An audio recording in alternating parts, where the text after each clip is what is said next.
She scrambled to her feet. More coffee? No. Suit yourself. Tasso drank silently. He could not see her face. He lay back against the ground, deep in thought, trying to concentrate. It was hard to think. His head still hurt, and the numbing daze still hung over him. There might be one way, he said suddenly.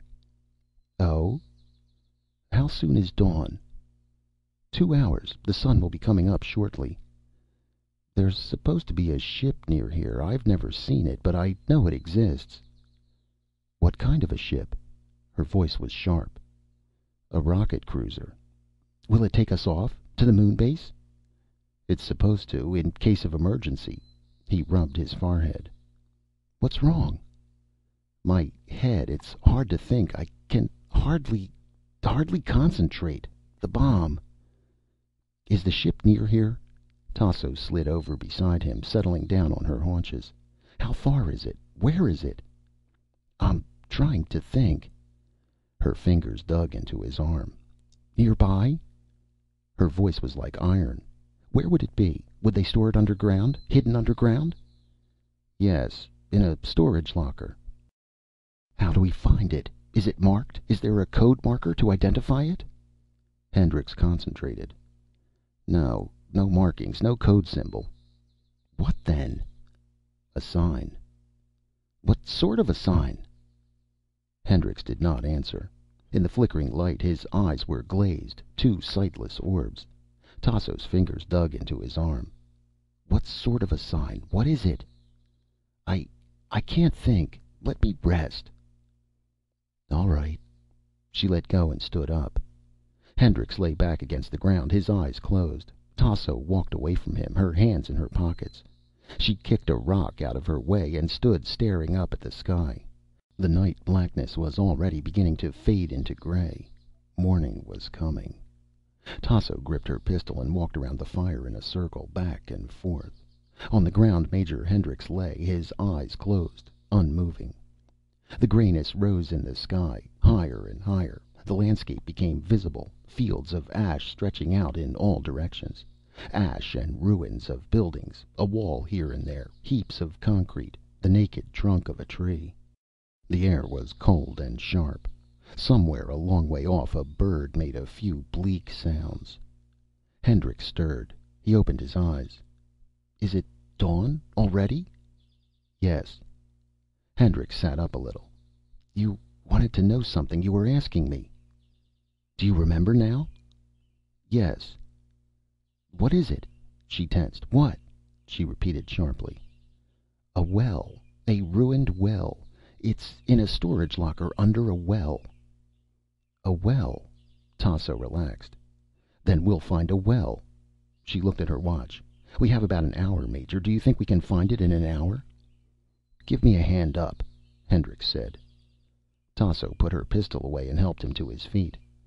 This is going to be difficult. Yes, it is. Hendricks set his lips tightly. I don't think we're going to go very far.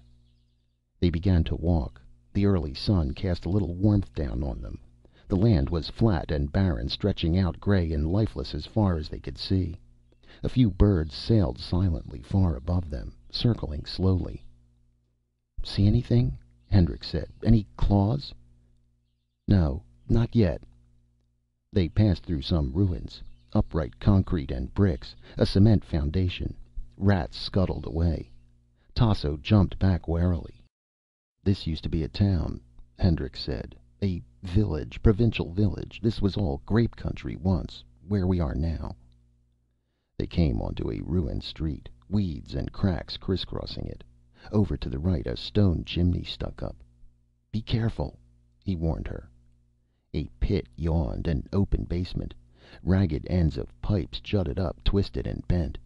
They passed part of a house, a bathtub turned on its side, a broken chair, a few spoons and bits of china dishes. In the center of the street, the ground had sunk away. The depression was filled with weeds and debris and bones. Over here, Hendricks murmured. This way? To the right. They passed the remains of a heavy-duty tank. Hendrix's belt counter clicked ominously. The tank had been radiation blasted. A few feet from the tank, a mummified body lay sprawled out, mouth open. Beyond, the road was flat field.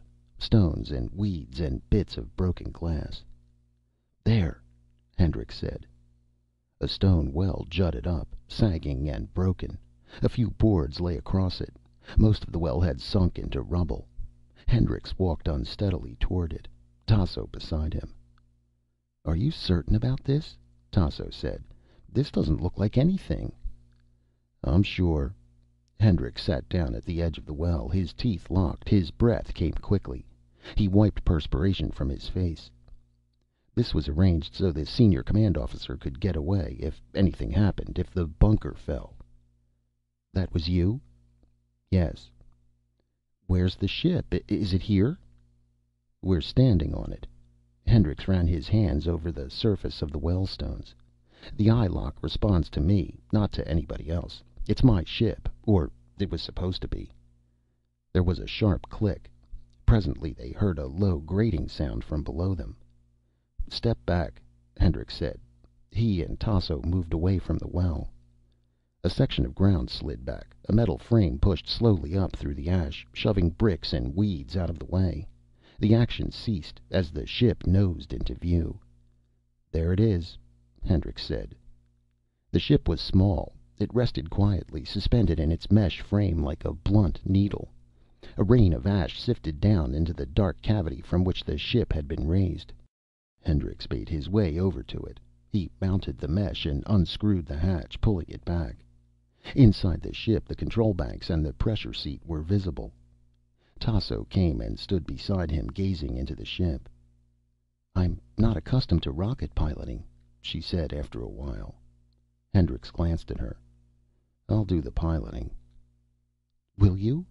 There's only one seat, Major. I can see it's built to carry only a single person." Hendricks' breathing changed. He studied the interior of the ship intently. Tasso was right. There was only one seat. The ship was built to carry only one person. "I see," he said slowly. "And the one person is you?" She nodded. "Of course." "Why?" "You can't go. You might not live through the trip. You're injured. You probably wouldn't get there."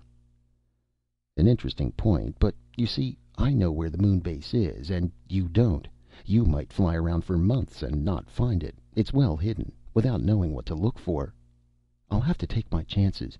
Maybe I won't find it, not by myself. But I think you'll give me all the information I need. Your life depends on it." "How?" "If I find the moon base in time, perhaps I can get them to send a ship back to pick you up. If I find the base in time. If not, then you haven't a chance. I imagine there are supplies on the ship. They will last me long enough?" Hendricks moved quickly, but his injured arm betrayed him. Tasso ducked, sliding lithely aside. Her hand came up lightning fast. Hendricks saw the gun butt coming. He tried to ward off the blow, but she was too fast.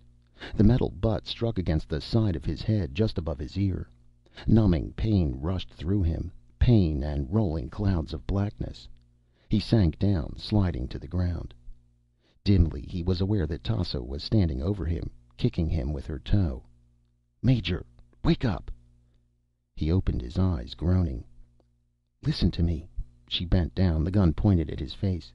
"I have to hurry. There isn't much time left. The ship is ready to go, but you must tell me the information I need before I leave." Hendricks shook his head, trying to clear it. "Hurry up. Where is the moon base? How do I find it? What do I look for?" Hendricks said nothing. "Answer me." "Sorry."